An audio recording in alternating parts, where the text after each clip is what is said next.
মহান আল্লাহ রাব্বুল আলামিনের কাছে আমরা সবাই অসংখ্য অগণিত আমরা শুকরিয়া আদায় করি, যিনি আপনাদেরকে আমাদেরকে অত্যন্ত দয়া করে মেহেরবানি করে আল্লাহর ঘর পবিত্র স্থান মসজিদে আসা এবং বসার যে সুযোগটুকু মহান আল্লাহ দান করেছেন। আমরা সবাই কালিমাতুশ শুকর আদায় করি, সবাই বলে আলহামদুলিল্লাহ। আমি আপনাদের সামনে সূরাতুল বাকারার 28 নম্বর আয়াত তেলাওয়াত করেছি। এই আয়াতে আমার মহান আল্লাহ রাব্বুল আলামিন ঘোষণা করেন, কাইফা তাকফুরুনা বিল্লাহ, তোমরা কেমন ভাবে মহান আল্লাহর নাশুকরি করো। আল্লাহ আমাদেরকে প্রশ্ন করে ঘোষণা করেছেন যে কেমন ভাবে সেই রবের তোমরা নাশুকরি করো।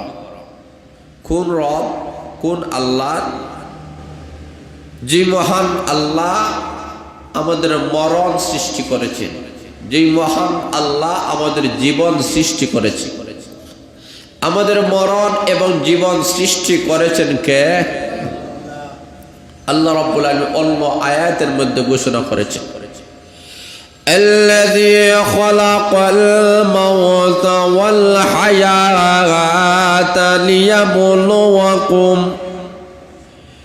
ليبلوكم أيكم أحسن عملا।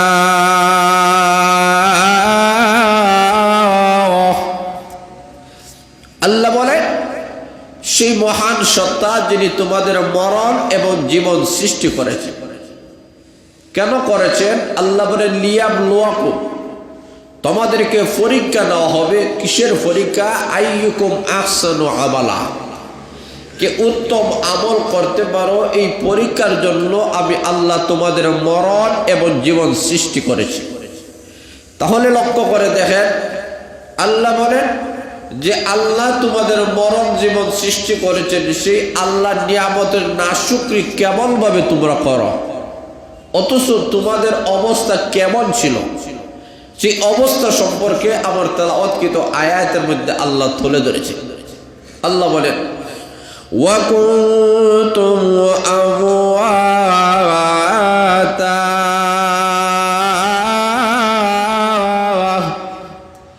আল্লাহ বলেন অথচ তোমরা ছিলা মৃত, তোমাদের জীবন ছিল না, তোমরা মৃত ছিলা।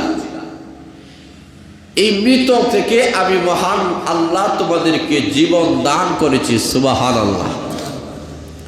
আল্লাহ বলেন, তোমাদের জীবনে এমন একটি সময় ছিল যে তোমরা উল্লেখযোগ্য কোনো বস্তুই ছিল না। আল্লাহ কোরআনে সেই আলোচনাও আল্লাহ তুলে ধরেছেন। আল্লাহ বলেন, হাল আতা আলাল ইনসানি হিনুম মিনাদ দাহর লাম ইয়াকুন শাইআম মাযকুরা।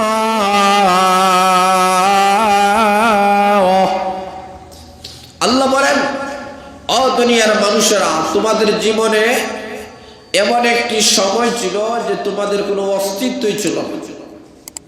তোমাদের নাম, তোমাদের আভিজাত্য, তোমাদের বংশ, তোমাদের কিছুই ছিল না।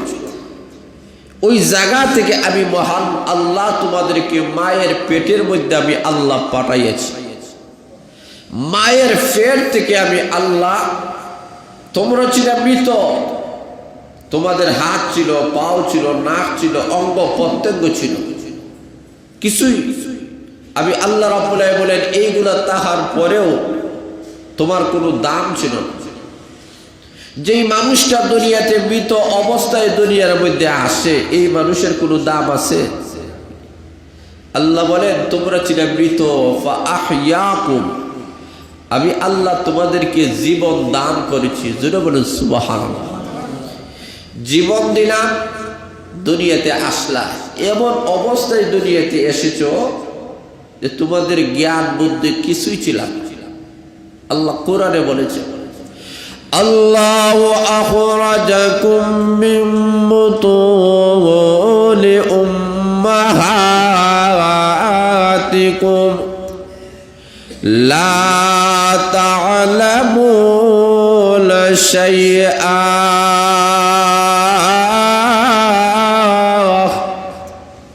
আল্লাহ বলেন, ও দুনিয়ার মানুষেরা, তোমাদেরকে আমি আল্লাহ তোমার মায়ের পেট থেকে এমন ভাবে আমি আল্লাহ বাহির করেছি, লা তা'লামুনা শাইআ, তোমাদের কাছে কোনো জ্ঞান ছিল না, কোনো বুদ্ধি ছিল না, ভালো মন্দ উঁচু নিচু বোঝার মতো তোমাদের কোনো মেধা ছিল না। তোমরা কোন জিনিস খাবার, আগুনে হাত দিলে যে হাত পুড়ে যাবে, পানির মধ্যে পড়লে যে ডুবে যাবে, এতটুকু জ্ঞান তোমাদের ছিল না। আমি ওই জায়গা থেকে তোমাদেরকে আমি আল্লাহ বাহির করেছি।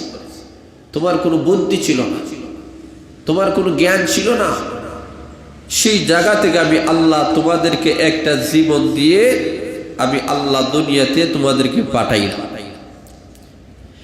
এমনও শুরু মায়েরা, এই জীবন যাওয়ার পরে আল্লাহ রাব্বুল আলামিন বলেন, শুধুমাত্র এই জীবন শেষ নয়, আমি মহান আল্লাহ আবার তোমাদেরকে মৃত্যু দান করব। আল্লাহ বলেন, সুম্মা ইউমীতুকুম, আমি মহান আল্লাহ তোমাদেরকে আবার মরণ দেব। বান্দা বান্দিরা রে, 50-60 বছরের যে একটা জিন্দেগি আমি আল্লাহ দিলাম, এই জীবনটা স্থায়ী জীবন নয়। এই জীবনের পরে আমি মহান আল্লাহ তোমাদেরকে মরণ দিব। মরণের মাধ্যমে আমি আল্লাহ দুনিয়ার জীবনের পরিসমাপ্তি আমি আল্লাহ ঘটাইয়া দিব। কিন্তু শুনে নাও, তোমাদেরকে তো আমি মহান আল্লাহ এই যে 50-60 বছরের একটা জীবন দিলাম, এটা অনর্থক নয়। কেন আমি মহান আল্লাহ বলেন কেন দিলাম? আফা হাসিবতু আল্লামা খালাকনাকুম আবাসা,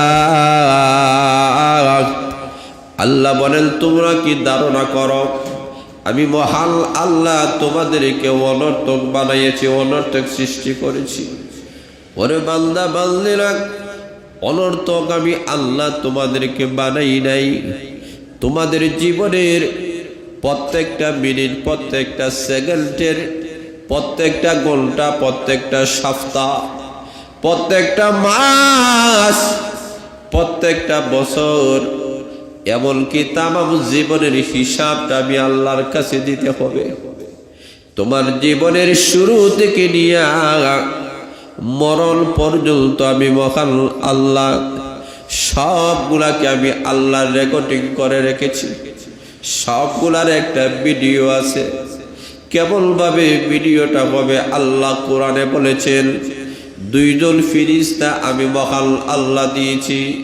আল্লাহ কোরআনে বলেন, কিরামান কাতিবিন ইয়ালামুনা মা তাফআলুন।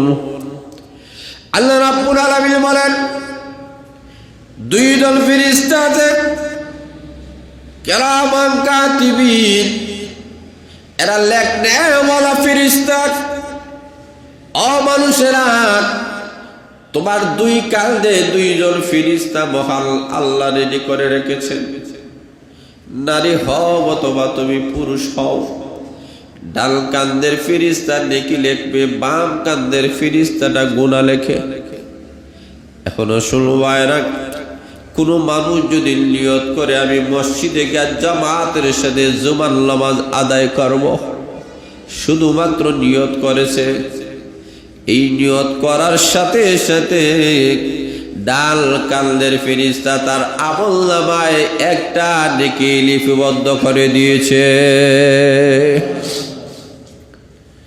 এমন সময় নিয়ত করার পরে লোকটা মসজিদের দিকে রওনা হয়ে গেল। এক একটা কদম যখন দিবে, এক একটা কদমে এক একটা নেকি তার আমলনামায় লেখা হবে। যত কদম দিয়ে আল্লাহর ঘর মসজিদের মধ্যে আসবে, ততটি সওয়াব তার আমলনামার মধ্যে লিপিবদ্ধ হয়ে যাবে। এখন শুনু ভাইরা, লোকটা মসজিদের মধ্যে চলে আসলো। জুমার নামাজ যখন আদায় করে নিল, ওই ডাল কান্দের ফিরিস্তা এখন আর 1 লেখে না, ডাল কান্দের ফিরিস্তা 10 লিখে দেয়। সুবহানাল্লাহ। লোকটা নেক আমল করেছে। এখন সময় না, আল্লাহ রাব্বুল আলামিন এই আমলটাকে বাড়াইতে থাকেন। 1 থেকে 70, 70 থেকে আল্লাহ 70 গুণ বেশি বাড়াইয়া দেয়। যেমন ভাবে লক্ষ্য করে দেখেন, আপনি কোন জিনিস যদি মোবাইলে ডাউনলোড করেন, আপনি লাইক দিলে একজনে দেখবে, শেয়ার করলে যত জন আছে তত মানুষেরা দেখবে। তাহলে যত শেয়ার হয়ে যাবে ততই কিন্তু এই জিনিসটা মানুষে দেখবে। আল্লাহ বলেন, দুনিয়ার মানুষেরা দুনিয়াতে কোনো জিনিস শেয়ার করলে যেমন ভাবে এটা বাড়তে থাকে, ঠিক তেমনি ভাবে তুমি যে আমলটা করেছ, এই আমলটা তোমার ঈমান এবং আমল ইখলাসের কারণে এই আমলটা ধীরে ধীরে বাড়তে বাড়তে কিয়ামতের দিন উহুদ পাহাড় পরিমাণ সবে পরিণত হয়ে যাবে। তখন দেখা যাবে তোমার আমল করেছ একটা, কিন্তু উহুদ পাহাড় পরিমাণ সব হয়ে গেছে। কিয়ামতের দিন আল্লাহ বলবেন, এই যে উহুদ পাহাড় পরিমাণ সব দেখা যায়, এই সবটা তোমার নিয়ে যাও। লোকটা বলবে, প্রভু আর রব্বুল আলামিন, আজকে হাসরের ময়দান, মুসিবতের দিন গো আল্লাহ, এই সময় তুমি আহকামুল হাকিমিল হয়ে আমার মতো গুনাহগারের সাথে আপনি কি মশকারি করেন? আল্লাহ রাব্বুল আলামিন বলেন, বান্দারে না, আমি আল্লাহ তোমার সাথে মশকারি করি না, বরং তুমি দুনিয়া থাকা অবস্থায় একটা নেকি করেছো। এই যে আজকে হাসরের ময়দানে এসেছো, মধ্যখানে যত সময় গেছে, এত সময়ের ভিতরে আমি মহান আল্লাহ এই নেকিটা বাড়াতে বাড়াতে উহুদ পাহাড় পরিমাণ সবে পরিণত করে দিয়েছি। আল্লাহ রাব্বুল আলামিন বলেন, দুনিয়াতে একটা জিনিস মোবাইলে আপলোড করার সাথে সাথে একজন দেখে, 2 জন, 5 জন, 10 জন। এটা যদি দেখা যায় 1 বছর পরে এই পেজের মধ্যে আপনি যদি ঢুকেন, দেখা যাবে এখানে লক্ষাধিক মানুষেরা এখানে ঢুকে, লক্ষাধিক মানুষের ভিউ হয়ে গেছে, লক্ষাধিক মানুষের শেয়ার হয়ে গেছে। এই যদি দুনিয়ার অবস্থা হতে পারে, 2 বছর পরে দেখা যায় 2 লক্ষ, 3 বছর পরে 3 লক্ষ, এইভাবে দুনিয়াতে কোনো একটা জিনিস যদি শেয়ার হতে হতে, ভিউ হতে হতে লক্ষ কোটি যদি ছাড়াইয়া যাইতে পারে, আমি তো আহকামুল হাকিমিন মহান আল্লাহ, তুমি মসজিদে আসিয়া মাত্র 10টা নেকি করেছো, এই 10টা নেকিকে আমি আল্লাহ বাড়াইয়া দিতে দিতে আমি মহান আল্লাহ কিয়ামতের দিন উহুদ পাহাড় পরিমাণ সবে বাড়াইয়া দিয়ে তোমার আমলনামা ভরপুর করে দিলাম। জোরে বলুন সুবহানাল্লাহ। পক্কাল দ্বারা লক্ষ্য করে দেখেন, বাম কান্দের ফেরেশতা শুধুমাত্র গুনাহ লেখে। একজন নিয়ত করেছে, আমি মসজিদে জুমার নামাজ গিয়া পড়ব না, শুধু নিয়ত করছে। এমনি বাম কান্দের ফেরেশতা কলম হাতে নিয়ে বলে, আমি লিখে নিব।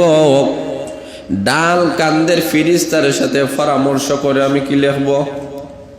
ডাল কান্দের ফেরেশতা বলে, তুমি যে লিখবা, এই আল্লাহর বান্দাটা তো শুধুমাত্র নিয়ত করেছে, এখন কি করেছে বলে না করে নাই, খবরদার তার আমলনামায় গুনাহ কখনো লেখবা না, সুযোগ দাও। এখন যখন জুমার নামাজের টাইম হয়ে গেল, তখনও পর্যন্ত বান্দাটা মসজিদে আসে নাই। এখনো শুনবায়রা মসজিদে এখনো আসে নাই। বাম কান্দের ফেরেশতা বলে, আমি কি লিখে দিব? না, সময় হয়ে গেছে, যদিও আসে নাই, একটু অপেক্ষা করো। এখন সময় শেষ হয়ে গেছে। এখন বলে, তাহলে কি লিখে নিব? না, লিখবা না, সুযোগ দাও। যদিও গুনাহ করে ফেলেছে, কিন্তু সুযোগ দাও, এই বান্দাটা তো হয়তো তওবা করে নিতে পারে। এমনি তওবার সময়টাও চলে গেল, তওবা করতেছে না। রাতের পর রাত চলে গেল, দিন চলে আসলো। এবার বাম কান্দের ফেরেশতা বলে, তাহলে কি লেখে নিব? তাহলে লেখে নাও, কিন্তু শুনে নাও, আমি যেমন ভাবে একটা নেকি করেছে, এর কারণে 10টা নেকি তার আমল নামায় লিখেছি, ঠিক তেমনি ভাবে এই বাংলাটা একটা গুনাহ করেছে, 10টা কখনো লেখবা না। একটা গুনাহ করেছে, তার আমল নামায় একটা গুনাহই লিখে দাও।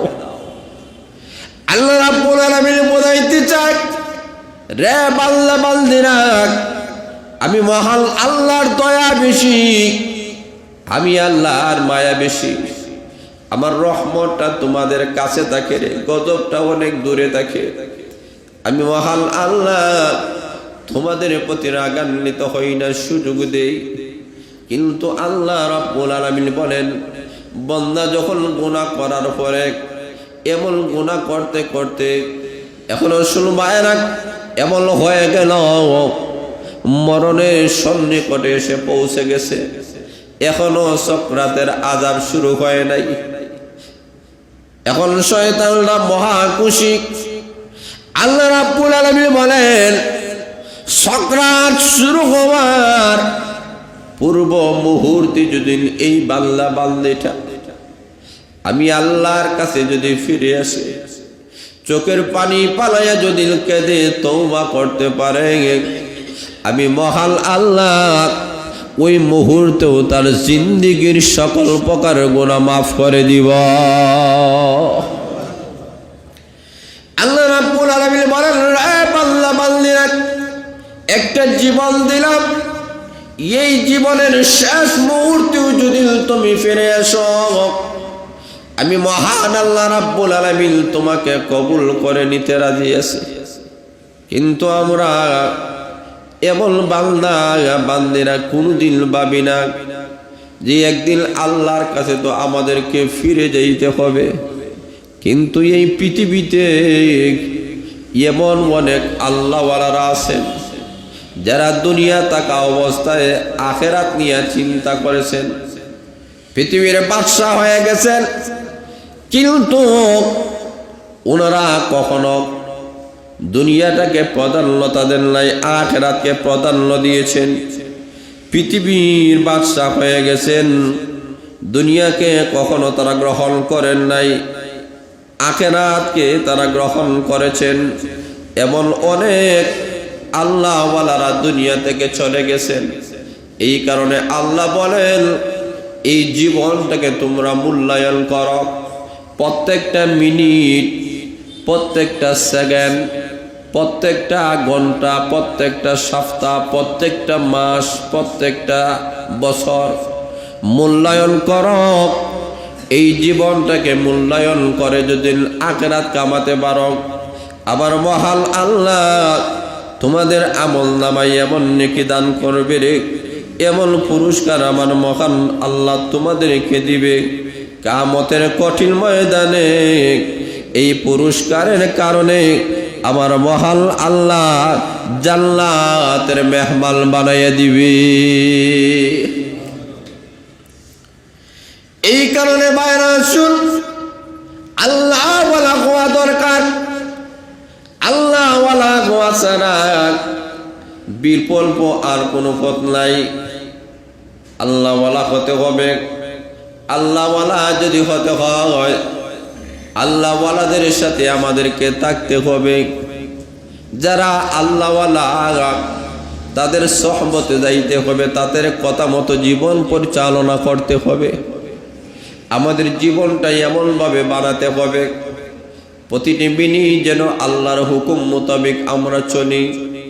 আমরা চাকরি যদি করি, চাকরিটা হালাল দিলে হারাম এটার দিকে আমরা লক্ষ্য করি। ব্যবসা করলে হালাল ব্যবসা যদি আপনি আমি করতে পারি, আল্লাহর নবী বলেন কিয়ামতের কঠিন ময়দানে হালাল ব্যবসায়ীরা, সত্যবাদী আমানতওয়ালা ব্যবসায়ীরা, আল্লাহর নবী বলেন নবীদের সাথে তাদের হাসর হয়ে যাবে।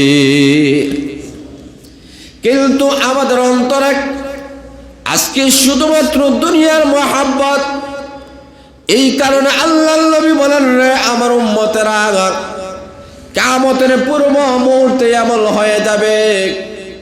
আল্লাহর নবী বলেন, আমার উম্মতেরা কাফিরদের সামনে দাঁড়ানোর মতো কোনো সাহস থাকবে না। পানি স্রোতের মধ্যে খড়গুলা যেমন ভাবে ভেসে যায়, আমার উম্মতেরা বেঈমান কাফিরদের সামনে এইভাবে তারা ভেসে যাবে। সাহাবায়ে কেরাম বলে, ইয়া রাসূলুল্লাহ, ইয়া হাবিবাল্লাহ, ওগো নবীজি, ওই সময় আপনার উম্মতের সংখ্যা কি কম হবে? আল্লাহর নবী বলেন, না, বরং বেশি হবে। বাল কাসিরুন, বরং বেশি হয়ে যাবে। তখন আল্লাহর নবীর সাহাবায়ে কেরাম বলেন, ওগো নবীজি, এত মুসলমানের সংখ্যা থাকার পরে, এত ঈমানদারের সংখ্যা থাকার পরে আপনার উম্মতেরা কেন এইভাবে কাফিরদের সামনে দাঁড়াতে পারবে না, নেস্তনাবুদ হয়ে যাবে কেন? আল্লাহর নবী বলেন, কারণ আছে। বলে কি? সেটা হলো ওহন। আল্লাহর নবীর সাহাবায়ে কেরাম বলেন, ওগো নবীজি, ওহন কি? সাহাবায়ে কেরামের প্রশ্নের জবাবে আল্লাহর নবী বলেন, দুইটা কারণ।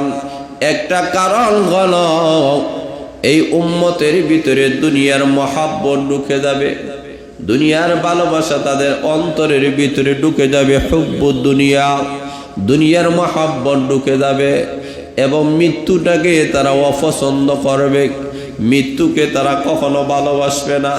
অথচ আল্লাহর নবী বলেন, এই মৃত্যুটা একজন মুসলমান ইমানদারের জন্য হাদিয়া, তোহফা। কারণ এই পারে দুনিয়া, অপর পারে আল্লাহর তৈরি জান্নাত। জোরে বলেন সুবহানাল্লাহ। এরা দুনিয়াটাকে মহাব্বত করবে, দুনিয়ার মহাব্বতের কারণে এই মানুষের অবস্থাই এমন হয়ে যাবে, শুধুমাত্র দুনিয়া আর দুনিয়া।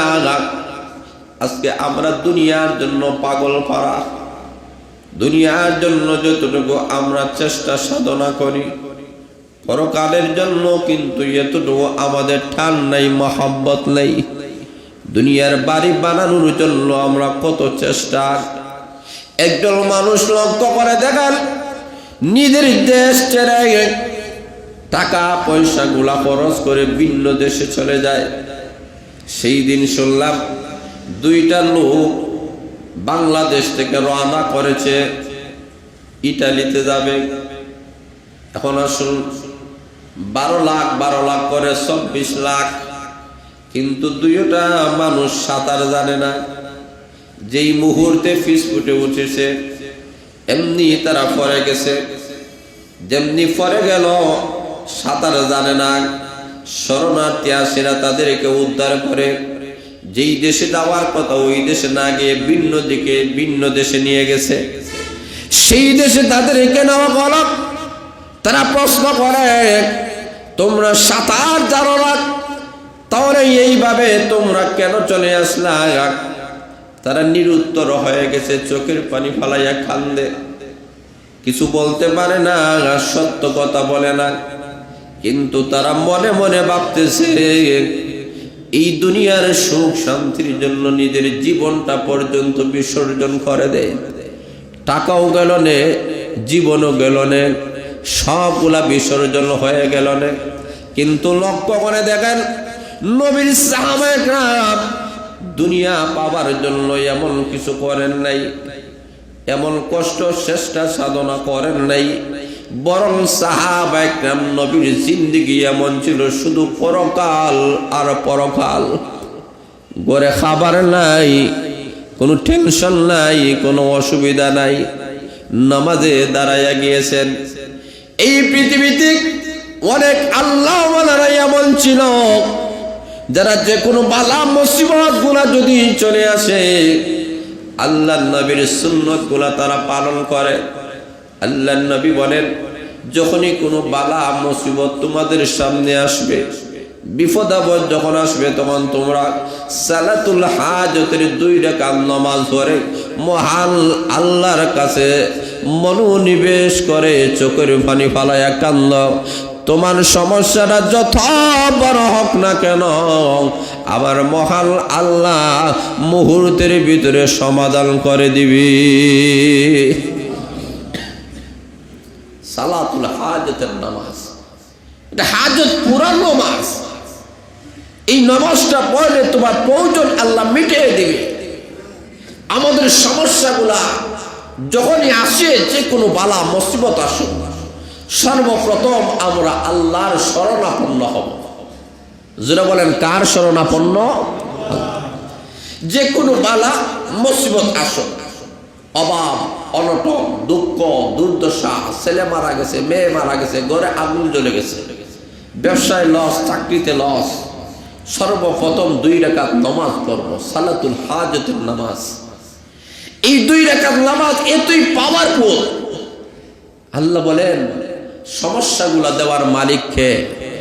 কথা বলেন না কে? আল্লাহ বলেন এইগুলো দূর করার মালিকও আমি। তোমার যতটুকু লস হয়েছে, যে প্রতিষ্ঠানে যেই লস হয়েছে, এই লসের ক্ষতিপূরণ দুনিয়ার কেউ দিতে পারে না। দেওয়ার একমাত্র মালিক কে? জোরে বলেন কে? একে বহু গুণ আল্লাহ বাড়ায় দেওয়ার ক্ষমতা আছে। আল্লাহ বলেন তোমার যতটুকু লস হয়েছে, যতটুকু ক্ষতি হয়েছে, এইগুলো দুনিয়ার কেউ পূরণ করে দিতে পারবে না, কিঞ্চিত দিতে পারবে। কিন্তু আমি আল্লাহ তো এমন আল্লাহ, তোমার যতটুকু লস হয়েছে এর চেয়ে শত শত কোটি কোটি গুণ বেশি আমি আল্লাহ লাভবান করে দিতে পারি। যারা বলেন সুবহানাল্লাহ। আল্লাহ বলেন এই কারণে আমি আল্লাহর শরণাপন্ন হব। সালাতুল হাজতের নামাজ পড়বেন। এই নামাজটা অত্যধিক গুরুত্বপূর্ণ। নবীর সাহাবায়ে কেরাম বলেন, নবীর কাছে যত বালা মুসিবত গুলো আসতো, বিশ্বনবীকে আমরা কোনোদিন এইরকম দেখি নাই যে বালা মুসিবত এসেছে আর নবী সালাতুল হাজতের নামাজ পড়েন নাই। এটাকে আমাদের আমল বানাতে হবে। আমরা আল্লাহর শরণাপন্ন হব। আমার সন্তান মারা গেছে, সন্তান দেওয়ার মালিককে? কথা বলে না কে? সারাদিন যদি মানুষের কাছে কাছে গিয়ে একজন আরেকজনের গলায় ধরে ধরে কান্নাকাটি করা হয়, এই সন্তান কেউ দিতে পারবে? আল্লাহ যদি চায় একজন সন্তান নিয়ে 5 জন সন্তানের মালিকও আল্লাহ তোমাকে বাবা বানায় দিতে পারে। এই কারণে আল্লাহ বলেন দুনিয়াতে যে কোনো বালা মুসিবত আসুক, সর্বপ্রথম দোয়াটি পড়বা। কি দোয়া? ইন্না লিল্লাহি ওয়া ইন্না ইলাইহি রাজিউন।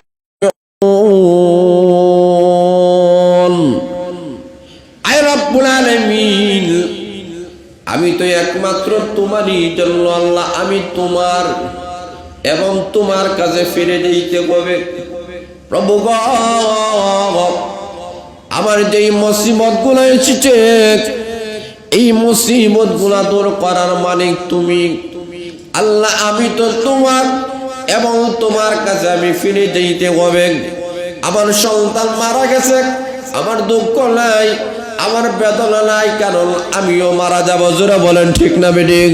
আমার মা মারা গেছেন, আমার দুঃখ নাই, আমার বেদনা নাই, কারণ আমিও মারা যাব। এইভাবে প্রত্যেকটা মানুষ এই দোয়াটাকে যদি নিজের আমলে বাস্তবায়ন করতে পারে, এই মানুষের কোনো টেনশন নাই, এই মানুষের কোনো অসুবিধা নাই। কারণ যতই বালা মুসিবত এসেছে, সবগুলা আল্লাহর পক্ষ থেকে এসেছে। আমি যদি আল্লাহর সন্নিকটে চলে যাই, আল্লাহর কাছে যদি কাকুতি মিনতি করে কান্নাকাটি করেন, আল্লাহ বলেন যতটুকু তোমার সমস্যা, যত অসুবিধা, যত অশান্তি, আমি আল্লাহ আরো শান্তি দ্বারা তোমার অন্তরটাকে আমি মহান আল্লাহ ভরপুর করে দিব। এই দোয়াটাকে আমলে আনতে হবে, এই দোয়াটাকে গুরুত্ব দিতে হবে এবং সালাতুল হাজতের নামাজ পড়তে হবে এবং সব সময় বলতে হবে আল্লাহই আমার জন্য যথেষ্ট। আমাদের জন্য যথেষ্ট কে? হাসবুনাল্লাহ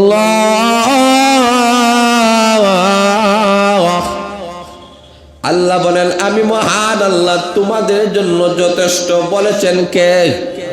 আরো জোরে বলেন। এই কথাটার পাওয়ার কি পরিমাণ বেশি! আল্লাহ যেখানে নিজেই বলেছেন আমি তোমাদের জন্য যথেষ্ট। এখন যদি কোনো মানুষ মনে করে অন্য মানুষ ছাড়া আমার এই সমস্যার সমাধান হবে না, তাহলে বোঝা গেল তার ইমানে দুর্বলতা আছে কি নাই? আরো জোরে বলেন আছে কি নাই? লক্ষ্য করে দেখেন, আল্লাহ আমাদের জন্য যদি যথেষ্ট হয়ে থাকে তাহলে কোনো উসিলা লাগে না, কোনো কিছুই লাগে না। আল্লাহর উপরে যারা পূর্ণ আস্থা, যারা আল্লাহর উপরে তাওয়াক্কুল করবে, আল্লাহ বলেন তার সমস্যার সমাধান আমি মহান আল্লাহ অগ্রিম ভাবে করার ঘোষণা দিয়েছি। আল্লাহ বলেন আমি আল্লাহর শরণাপন্ন হও, চিনো আমি আল্লাহকে। আমি তো তোমাদেরকে জীবন দিয়েছি, আমি কি তোমাদের কল্পনা, তোমাদের জল্পনা, তোমার আশা, তোমার স্বপ্ন, তোমার চিন্তা চেতনা এই সবগুলো সৃষ্টি করে দিয়েছেন কে? কথা বলে না কে?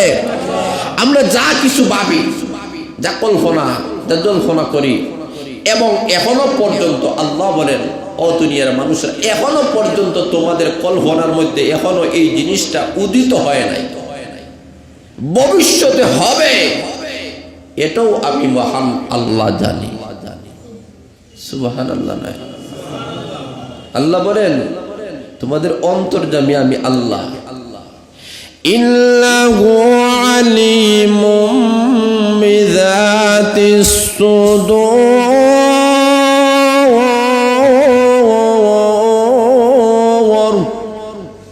আল্লাহ বলেন তোমাদের অন্তর্যামী আমি আল্লাহ, অন্তরের খবরটাও আমি আল্লাহ রাখি। আগামী কালকে কি কল্পনা করবা, এরপরে কি কল্পনা করবা, তোমার জীবনের শেষ অন্তিম মুহূর্তে কি চাইবা, কি আশা, সেটা পর্যন্ত আমি আল্লাহ জানি। জোরে বলেন সুবহানাল্লাহ।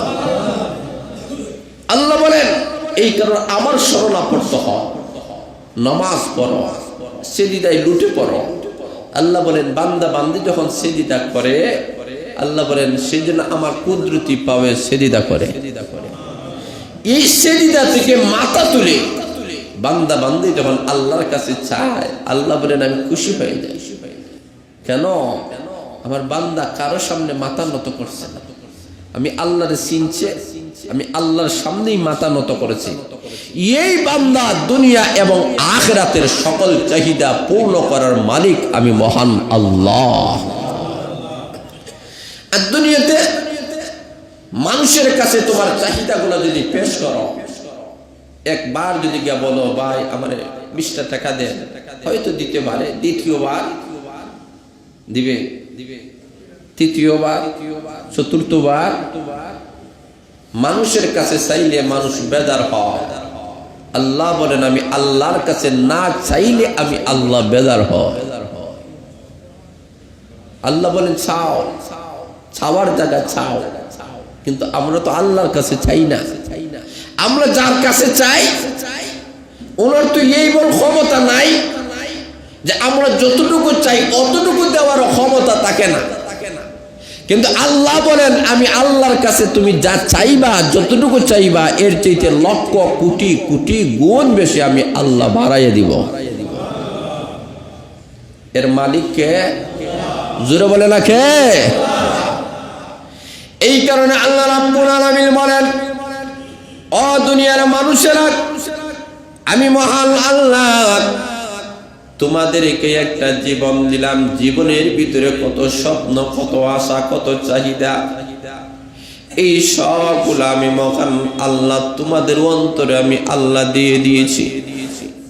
তোমাদের মার মহব্বত, বাবার মহব্বত, ছেলের মহব্বত, ব্যবসা বাণিজ্যের মহব্বত, চাকরির মহব্বত, তোমাদের সন্তানাদের মহব্বত, তোমাদের গাড়ি বাড়ির মহব্বত গুলো আমি আল্লাহ তোমাদের অন্তরে ঢুকাইয়া দিয়েছি। আমি আল্লাহ মহব্বত ঢুকাইয়া দেওয়ার মালিক। কিন্তু শুনে নাও, সব জিনিসের মহব্বতের চাইতে আমি আল্লাহর মহব্বত যদি তোমার অন্তরে বেশি থাকে, রে মানুষ, তোমার দাম আমি আল্লাহর কাছে সবচেয়ে বেশি। তুমি যদিও গরিব হতে পারো, যদিও দরিদ্র হতে পারো, যদিও তুমি অশিক্ষিত হও, কালো হও, কুচরি হও, কোনো অসুবিধা নাই, কিন্তু তুমি আল্লাহকে যদি বেশি ভালোবাসো, মহব্বত করো। এখন শুন ভাইরা, আল্লাহকে কে বেশি ভালোবাসে, মহব্বত করে, তার দুইটা প্রমাণ। একটা প্রমাণ হলো, যারা গুনার কাম কখনো করবে না, এরা বোঝা গেল মহান আল্লাহকে ভালোবাসে। জুড়ে বলেন কাকে? দুই নম্বর হলো, এই মানুষের সামনে যখন নেকির কাজ আসবে, নেকির কাজ কখনো ছাড়বে না। বোঝা গেল এই মানুষটা মহান আল্লাহকে ভালোবাসে। যেই মানুষটা গুনাহ করবে, এই মানুষটা বোঝা গেল আল্লাহকে ভালোবাসে না, কারণ গুনাহ করাটা আল্লাহ ভালোবাসেনি। আরো জোরে বলেন, গুনাহ করা মানুষেরা ভালোবাসে, আল্লাহ বলেন এটা আমি ভালোবাসি না।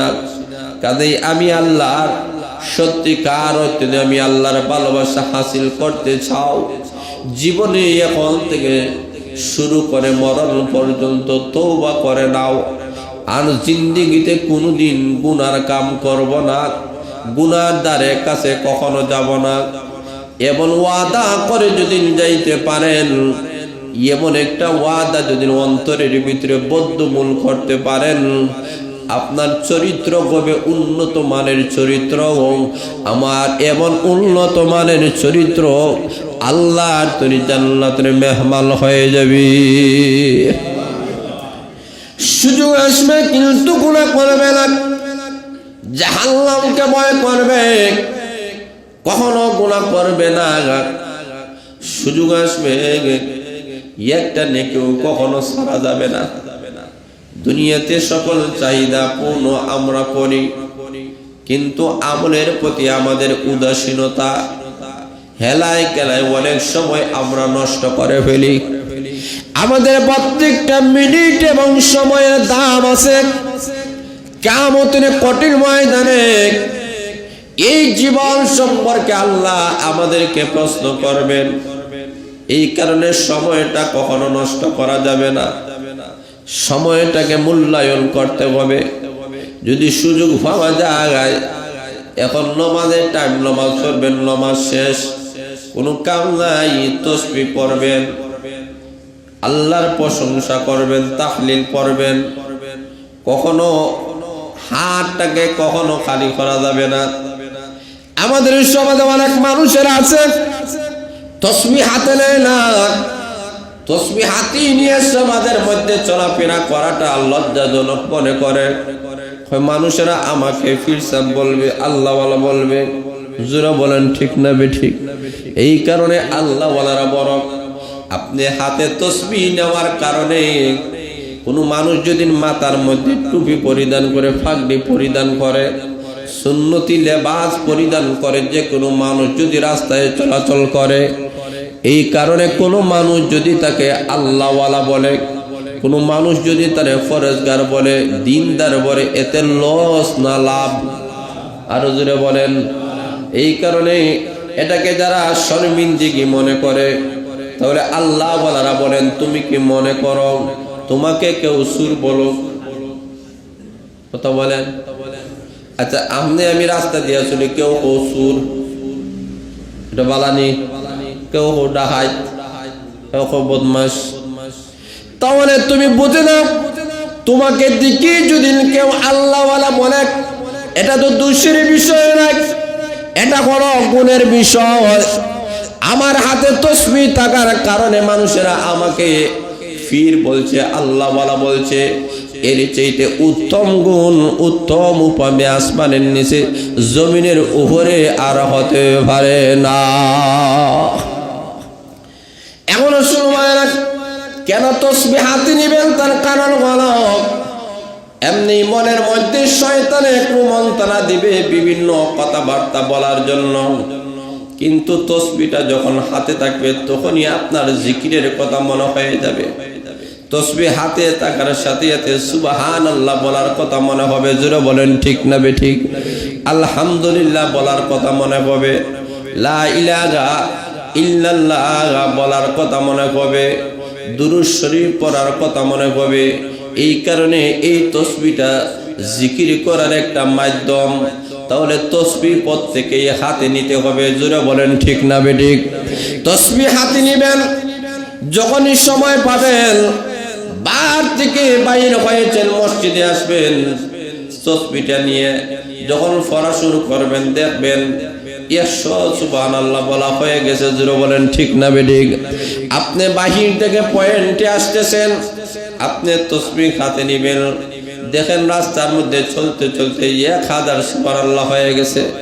আপনি বন্দরে যাবেন, আপনি তসবিহটা হাতে নেন, গাড়ির মধ্যে অনেক যানজট আছে, আপনি বন্দরে যে থেকে 1 ঘন্টা সময় হয়তো লেগেছে, আধা ঘন্টা লেগেছে, কিন্তু আধা ঘন্টার ভিতরে আপনি তসবিহ হাতে থাকার কারণে দেখেন কত হাজার বার আপনি সুবহানাল্লাহ বলেছেন।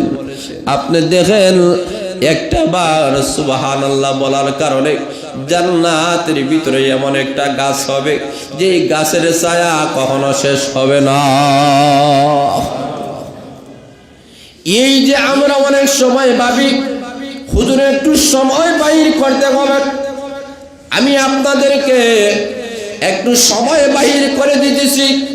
পৃথিবীতে এমন কোনো মানুষ নাই যে মানুষগুলা বৎসরে থাকবে, কোনো মানুষ নাই। হয়তো সে জাগ্রত অথবা ঘুমন্ত অথবা চাকরিজীবী অথবা ব্যবসায়ী, যে কোনো কাজে ব্যস্ততার মধ্যে আছে, কিন্তু সময়টাকে নিজে বাহির করতে হবে। নিজে বাহির করে এই তসবিহগুলো আপনাকে এবং আমাকে আদায় করতে হবে। আল্লাহ কোরআনের মধ্যে ঘোষণা করেছেন, সকাল এবং সন্ধ্যা তোমরা তসবিহ পড়ো। সকাল সন্ধ্যা বেশি বেশি করে তসবিহ করো, কারণ সকাল বেলার দিনের শুরু, সন্ধ্যা বেলা হলো রাত্রির শুরু। জোরে বলেন ঠিক না বেঠিক? এই কারণে আল্লাহ বলা যারা এরা আসরের নামাজ পড়ে, এরা মসজিদ থেকে কোনো কাজ ছাড়া, যদি কাজ না থাকে বাইর হয় না, মসজিদে বসে বসে 6 তসবিহ তারা আদায় করেন, 12 তসবিহগুলা তারা আদায় করেন এবং মাগরিবের আগ পর্যন্ত তারা মসজিদে অবস্থান করে। এমন একটা আমল আমাদেরকে বানাতে হবে। কিন্তু আমাদের মধ্যে লক্ষ্য করে দেখবেন, আসর থেকে মাগরিবের টাইম, যেখানে আল্লাহ বলেছেন এই সময়ে তোমরা তসবিহ পড়ো, কিন্তু আসর এবং মাগরিবের মধ্যখান আমরা চা খাওয়ার টাইম বানাইছি। কথা বলেন ঠিক না? অবাস্তব না বাস্তব?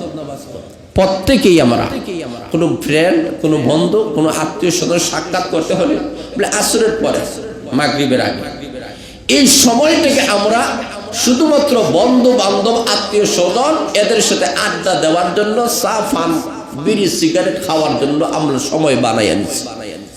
দেখবেন অধিকাংশ সময় আমরা এই সময়টাকে আমরা মূল্যায়ন করি না, আমাদের কাছে মূল্য নাই। এই সময়টা বোঝা যায় বিড়ি খাওয়ার সময়। একজন মানুষ লক্ষ্য করে দেখেন, একটা তসবিহ হাতে নিয়ে রাস্তার মধ্যে চলাচল করেন না, লজ্জা লাগে, কিন্তু এই মানুষটা সিগারেট হাতে ধরে রাস্তার মধ্যে চলাচল করেন, কোনো লজ্জা বোধ নাই। এবং লোক সমাজে নাই। কথা বলেন আছে কি নাই? তসবিহ হাতে নিয়ে চলাটা লজ্জাবোধ লাগে, কিন্তু সিগারেটটি হাতে নিয়ে এই সিগারেট টানেন আর রাস্তার মধ্যে চলাচল করেন, এটা তো একটা লজ্জার বিষয়। জোরে বলে ঠিক না বেঠিক? এই কারণে আমাদেরকে বুঝতে হবে যে তসবিহ হাতে নিতে হবে। যে আসর থেকে নিয়ে মাগরিব পর্যন্ত গুরুত্বপূর্ণ সময়, এই সময়টাকে, যে সময়টাকে আল্লাহ বলেছেন তসবিহ পড়ো, তসবিহ পড়ো, এই তসবিহগুলো তো আমরা করি না। এই তসবিহর পিছনে তো আমরা নাই। এই কারণে এই তসবিহগুলোকে আমাদেরকে মহাব্বতের সাথে গ্রহণ করতে হবে। যে আসর থেকে নিয়ে মাগরিব পর্যন্ত এই সময়টাকে যাতে আমরা হেলায় খেলায় রং তামাশায় কখনো যেন নষ্ট করা যাবে। এই কারণে আল্লাহ রাব্বুল আলামিন বলেন, রে দুনিয়ার মানুষেরা, এই সময়টাকে তোমরা মূল্যায়ন করো। কেন মূল্যায়ন করো? তার কারণ হলো এই জীবনটা তো তোমাদের জীবন নয়, আমি মহান আল্লাহ তোমাদেরকে আবার মৃত্যু দিব। আল্লাহ বলেন সুম্মা ইউমিতুকুম, আমি মহান আল্লাহ তোমাদেরকে মৃত্যু দিব। মৃত্যু দেওয়ার পরেও শেষ নয়, আমি মহান আল্লাহ কবর জগৎ থেকে আবার তোমাদেরকে জীবন দিব। সুম্মা ইউহয়িকুম, এরপরে আমি আল্লাহ জীবন দিব। রে দুনিয়ার মানুষেরা, জীবন দেওয়ার পরে তোমাদেরকে প্রশ্ন করা হবে। প্রশ্ন করার পরে তোমাদের অবস্থা এমন হয়ে যাবে, হয়তো ভালো হবে অথবা মন্দ হবে। কবরটা তোমার জন্য জান্নাতের বাগান অথবা জাহান্নামের গর্ত হয়ে যাবে। এই থেকে শেষ নয়, আল্লাহ বলেন কিয়ামতের একটা মাঠ কায়েম করব। ওই মাঠের মধ্যে আল্লাহ বলেন সুম্মা ইলাইহি তুরজাউন, আল্লাহ বলেন আমি আল্লাহর কাছে তোমাদেরকে ফিরে আসতে হবে, ফিরে আসতে হবে আমি আল্লাহর কাছে। সেই দিন এই জীবনের সময়ের প্রত্যেকটা মিনিট প্রত্যেকটা সেকেন্ডের হিসাব আমি আল্লাহর কাছে দিতে হবে। এই কারণে আল্লাহ বলেন মালিক ইয়াউমিদ্দিন, আমি মহান আল্লাহ বললাম কিয়ামত দিবসের মালিক। সেই দিন তোমাদের আমলনামায় পুঙ্খানুরূপে হিসাব হবে। এই কারণে আল্লাহর সামনে যদি আমাদেরকে দাঁড়াতে হয়, আমাদের জীবনটাকে গঠন করতে হবে। জীবনের মধ্যে আমরা নামাজ কায়েম করতে হবে। 5 বেলা নামাজ কখনো ছাড়া যাবে না। জামাতের সাথে আমরা 5 বেলা নামাজ পড়ব। কোরআন শরীফ আমরা সব সময় তেলাওয়াত করব। আমরা সময় সুযোগে তাসবিহ পড়ব। আমরা লা ইলাহা ইল্লাল্লাহ পড়ব। আমরা আল্লাহু আকবার পড়ব। আমরা বেশি বেশি করে দুরূদ শরীফ পাঠ করব। যেই মানুষের আমলের মধ্যে বেশি বেশি দুরূদ শরীফ আছে, আল্লাহর নবী বলেন কিয়ামতের দিন আমি নবী তাদের পক্ষে সুপারিশ করব। আল্লাহর নবী বলেন তুমি যদি দুরূদ শরীফ করো, দুরূদ শরীফের মাধ্যমে তোমাদের মর্যাদা বেড়ে যাবে, সম্মান বেড়ে যাবে। আল্লাহর নবী বলেন বেশি বেশি করে দুরূদ শরীফ করো, কিয়ামতের দিন আমি নবী তোমাদেরকে সুপারিশ করব। সাহাবায়ে কেরাম বলেন ওগো নবীজি, কিয়ামতের কঠিন ময়দানে আপনি বিশ্ব নবীকে আমরা জান্নাতের ভিতরে যখন আপনি চলে যাবেন, আমরাও যদি জান্নাতে যাই আপনাকে কই পাবো, কিভাবে পাবো? আল্লাহর নবী বলেন ও আমার সাহাবায়ে কেরাম, ওই যে 2টি আঙ্গুল দেখা যায়, 2টা আঙ্গুল যেমন কাছাকাছি, জান্নাতের ভিতরে যাওয়ার পরেও তোমরা আমার কাছাকাছি থাকবা, কারণ তোমরা আমার আদর্শ গ্রহণ করেছো, আমার তরিকা গ্রহণ করেছো, আমি নবীর তরিকা অনুযায়ী তোমরা আমল করেছো। তোমাদের মধ্যে আমার মধ্যে কোনো দূরত্ব থাকবে না। সাহাবায়ে কেরাম বলেন ওগো নবীজি, দুনিয়াতে একটা নজর আপনাকে না দেখলে আমরা সহ্য করতে পারি না। জান্নাতের ভিতরে তো আপনার সম্মান বেশি থাকবে, আপনাকে কি আমরা দেখতে পারবো? সাহাবায়ে কেরামের প্রশ্নের জবাবে আল্লাহর নবী বলেন ঘাবড়াবা না, যেই সময় চাইবা সেই সময় আমি নবীকে তোমরা দেখবা। আমরা দুনিয়াতে এমন একটা সময় আসলাম যেই সময় নবী কেমন ছিলেন আমরা দেখি নাই, নবীকে দেখি নাই, কিন্তু নবীর সমস্ত আদর্শগুলো আমাদের কাছে আছে। দুনিয়াতে যদিও দেখি নাই, আমরা চাই স্বপ্নের যুগে আল্লাহর নবীকে একটা নজর দেখতে। শুধুমাত্র স্বপ্নের যুগে নয়, জান্নাতের ভিতরে যাওয়ার পরে আল্লাহর নবীকেও আমরা দেখতে চাই। রাজি আছেননি? কথা বলেন রাজি আছেন? জান্নাতের ভিতরে আল্লাহর নবীকে যদি দেখতে চাই, আল্লাহর নবীর আদর্শগুলোকে পালন করতে হবে। আমরা বেশি বেশি করে মসজিদে সময় কাটাবো, মসজিদে আসবো, মসজিদে তাসবিহ তাহলিল করব, আল্লাহর গোলামি করব, ইবাদত বন্দি করব। আল্লাহ রাব্বুল আলামিন আপনাদেরকে আমাদেরকে সবাইকে মসজিদে এসে আল্লাহর গোলামি করার তৌফিক দান করেন। সবাই বলেন আমিন।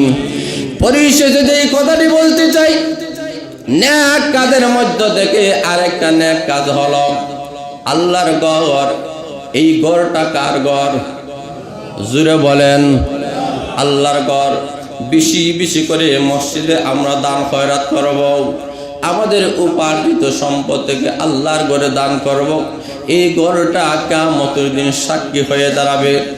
এই কারণে আমরা কৃপণতা না করে, মনের সংকোচতাকে দূর করে, মনটাকে বড় করে আল্লাহর ঘরে বেশি বেশি করে আমরা দান খয়রাত করব। দেখাইয়া দেন, গোপনীয় ভাবে দেন। আপনি যেইভাবে দেন আল্লাহ বলেন যে কোনো অবস্থায় দেও, দেখাইয়া দেও, গোপন অবস্থায় দেও। কিন্তু তোমরা যদি গোপন অবস্থায় দেও, আল্লাহর নবী বলেন কিয়ামতের দিন আরশের ছায়ার নিচে তোমাদের স্থান হয়ে যাবে। আল্লাহ আপনাদেরকে আমাদেরকে সবাইকে যেন এইভাবে মসজিদে বেশি বেশি করে দান করার তৌফিক দান করেন। সবাই বলেন আস্তাগফিরুল্লাহ, ইন্নাল্লাহা গফুর।